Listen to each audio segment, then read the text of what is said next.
Assalamualaikum warahmatullahi wabarakatuh. Perkenalkan, nama saya Sultan Tirta Mustaba, NIM 2008110052. Saya dari jurusan Tadris Bahasa Indonesia kelas 2B. Di sini saya akan menjelaskan mengenai tugas ujian akhir semester atau UAS mata kuliah membaca kritis, kreatif, dan sintopis. Mata kuliah ini diampu oleh Ibu Feni Nurpadilah, MPD. Buku yang saya review adalah buku Membaca sebagai Suatu Keterampilan Berbahasa yang dikarang oleh Profesor Dr. Henry Guntur Tarigan. Buku ini merupakan edisi revisi tahun 2015. Penerbitnya Angkasa Bandung. Jumlah halamannya yaitu 151 halaman. Buku ini saya pinjam di perpustakaan Himabi yang bertempat di jurusan Tadris Bahasa Indonesia. Untuk harganya yaitu saya lihat di internet itu kisaran Rp55.000. Nomor ISBN-nya yaitu 978-979-404-123-8. Untuk profil penulisnya yaitu Profesor Dr. Henry Guntur Tarigan. Beliau lahir pada tanggal 23 September tahun 1933 di Linggajulu, Kabanjahe, Sumatera Utara. Beliau menyelesaikan pendidikan pada Fakultas Keguruan dan Ilmu Pendidikan Universitas Pajajaran pada tahun 1962. Beliau mengikuti studi pascasarjana di Netherlands Rijksuniversiteit Leiden pada tahun 1971 sampai 1973 dan meraih gelar doktor dalam bidang linguistik pada Fakultas Sastra Universitas Indonesia pada tahun 1975 dengan disertasi yang berjudul Morfologi Bahasa Simalungun. Karya-karya beliau antara lain yaitu Struktur Sosial Masyarakat Simalungun, Morfologi Bahasa Simalungun, Prinsip-prinsip dasar puisi, Dasar-dasar kritik sastra, Pengantar sintaksis, Bahasa Karo, Sastra lisan Karo, Percikan budaya Karo, Psikolinguistik, Tata bahasa tagmemik, Linguistik konstelatif. Kemudian ada menyimak sebagai suatu keterampilan berbahasa, ada berbicara sebagai suatu keterampilan berbahasa, dan buku ini membaca sebagai suatu keterampilan bahasa, dan juga ada menulis sebagai suatu keterampilan berbahasa, serta tata rucingan Sunda. Selanjutnya saya akan menjelaskan mengenai isi buku. Pada buku ini terdapat 5 pembahasan, yaitu yang pertama mengenai tinjauan umum, kemudian yang kedua mengenai membaca nyaring, kemudian yang ketiga yaitu membahas mengenai membaca dalam hati, kemudian yang keempat itu membahas mengenai membaca telah isi, dan pembahasan terakhir yaitu mengenai membaca telaah bahasa. Langsung saja kepada bab 1, yaitu tinjauan umum. Pada bab 1 ini tinjauan umum ada 2 pembahasan. Yang pertama yaitu tentang keterampilan berbahasa, meliputi hubungan antara berbicara dengan menyimak, hubungan menyimak dengan berbicara, hubungan antara berbicara dan membaca, serta hubungan ekspresi lisan dan ekspresi tulisan. Kemudian pembahasan kedua yaitu mengenai membaca secara umum. Membaca adalah suatu proses yang dilakukan serta digunakan oleh pembaca untuk memperoleh pesan yang hendak disampaikan penulis atau pengarang melalui media berupa kata-kata atau bahasa tulisan. Tujuan membaca adalah untuk mencari dan memperoleh informasi yang mencangkup isi pemahaman bacaan. Terdapat 2 aspek dalam membaca, yaitu yang pertama keterampilan yang bersifat mekanik aktivitas.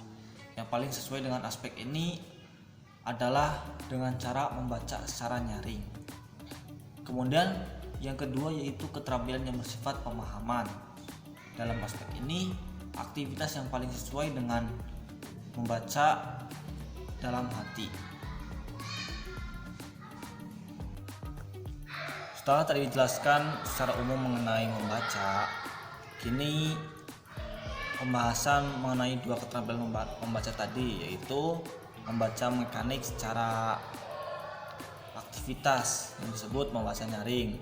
Ini merupakan pembahasan bab 2, yaitu membaca nyaring adalah suatu aktivitas atau kegiatan yang merupakan alat bagi guru, murid, atau pembaca bersama-sama dengan orang lain atau pendengar untuk menyimak, memahami informasi, pikiran, dan perasaan dari penulis atau pengarang.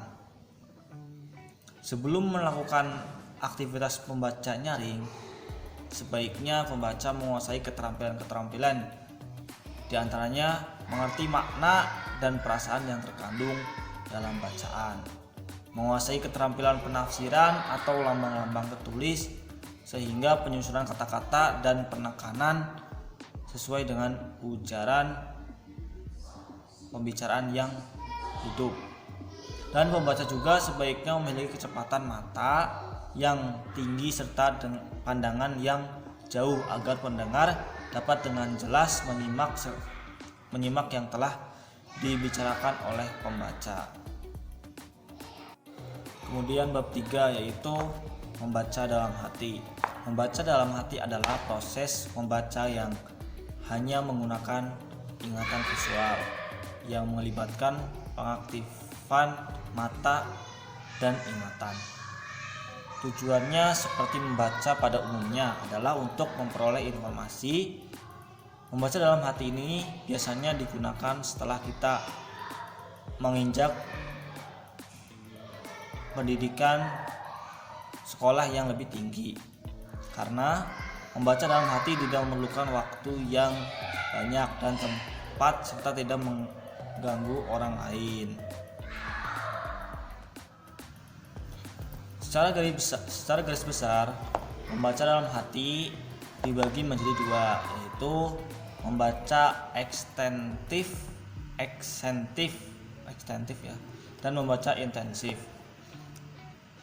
Membaca ekstensif adalah membaca yang secara luas, membaca objek bacaan yang banyak dengan waktu yang sesingkat mungkin. Pemahaman dalam membaca ekstensif bertaraf rendah karena memang bacaan banyak dan dituntut untuk cepat terselesaikan. Membaca ekstensif meliputi 1. Membaca survei, yang kedua yaitu mensurvei bacaan terlebih dahulu sebelum membaca, misalnya membaca daftar isi dari sebuah buku. Contohnya ini ya, ini hanya membaca hal-hal pentingnya saja gitu yang berkaitan dengan membaca, apa yang diperlukan dalam bacaan. Kemudian yang kedua yaitu ada membaca sekilas atau membaca skimming. Membaca sekilas atau skimming adalah sejenis membaca yang membuat mata kita bergerak dengan cepat, melihat, memperhatikan bahan tulisan untuk mencari serta mendapatkan informasi dan penerangan. Ada 3 tujuan membaca sekilas, yaitu untuk memperoleh suatu kesan umum dari suatu buku atau artikel, untuk menentukan hal tertentu dari suatu bahan bacaan. Kemudian yang ketiga itu untuk menentukan atau menempatkan bahan yang diperlukan dalam perpustakaan. Kemudian yang ketiga itu ada membaca dangkal atau superficial reading. Membaca dangkal atau superficial reading bertujuan untuk memperoleh pemahaman yang dangkal, yang bersifat luaran, tidak mendalam dari suatu bacaan. Membaca ini biasanya dilakukan bila kita membaca demi kesenangan, seperti membaca cerita pendek di waktu yang senggang demi mendapatkan kesenangan pada waktu itu seperti itu. Kemudian ada membaca intensif. Membaca intensif ini udah luar pembahasan ya, udah yang tadi mengenai garis besar yaitu membaca ekstensif dan intensif. Ini membaca intensif. Baca intensif adalah studi seksama, telah isi dan penanganan terperinci yang dilaksanakan di dalam kelas terhadap suatu tugas yang pendek, kira-kira 2-4 halaman setiap harinya. Yang termasuk dalam kelompok membaca intensif yaitu ada 2, yaitu membaca telaah isi, konteks study reading. Kemudian ada membaca telaah bahasa, linguistic study reading. Mengenai kelompok membaca intensif ini akan dijelaskan pada bab 4 dan bab 5. Kemudian yaitu bab 4 mengenai membaca telaah isi. Setelah menemukan dan menarik hati pada satu bacaan yang telah dibaca sekilas, tentunya kita ingin mengetahui isi bacaan tersebut secara lebih mendalam. Ini masih berkaitan dengan yang tadi membaca ekstensif, yaitu bagian membaca survei. Misalnya setelah kita mensurvei bacaan atau mensurvei buku, misalnya kita membutuhkan apa yang dibutuhkan ini, kita akan mendalaminya. Itu kita melaksanakan membaca telaah isi. Membaca telaah isi itu terbagi menjadi 4. Yang pertama membaca teliti. Membaca teliti dilakukan setelah kita sekilas membaca tentang suatu bacaan untuk diteliti lebih mendalam. Membaca teliti menuntut suatu pemutaran dan pembalikan pendidikan yang menyeluruh. Dan membaca teliti membutuhkan keterampilan di antaranya survei dengan cepat, membaca secara seksama, dan membaca ulang paragraf demi paragraf untuk menentukan kalimat-kalimat judul dan perincian-perincian hal-hal penting. Kemudian yang menemukan hubungan di setiap paragraf dengan keseluruhan tulisan, serta membuat catatan terhadap hal-hal penting dan fakta-fakta yang ada dalam bacaan. Kemudian yang kedua itu ada membaca pemahaman. Membaca pemahaman atau reading for understanding adalah sejenis membaca yang bertujuan untuk memahami standar-standar atau norma-norma kesastraan, presensi kritis, tulisan, drama tulis, dan pola-pola fiksi.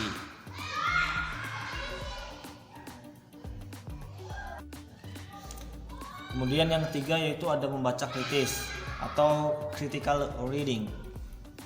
Membaca kritis adalah sejenis membaca yang dilakukan secara bijaksana, penuh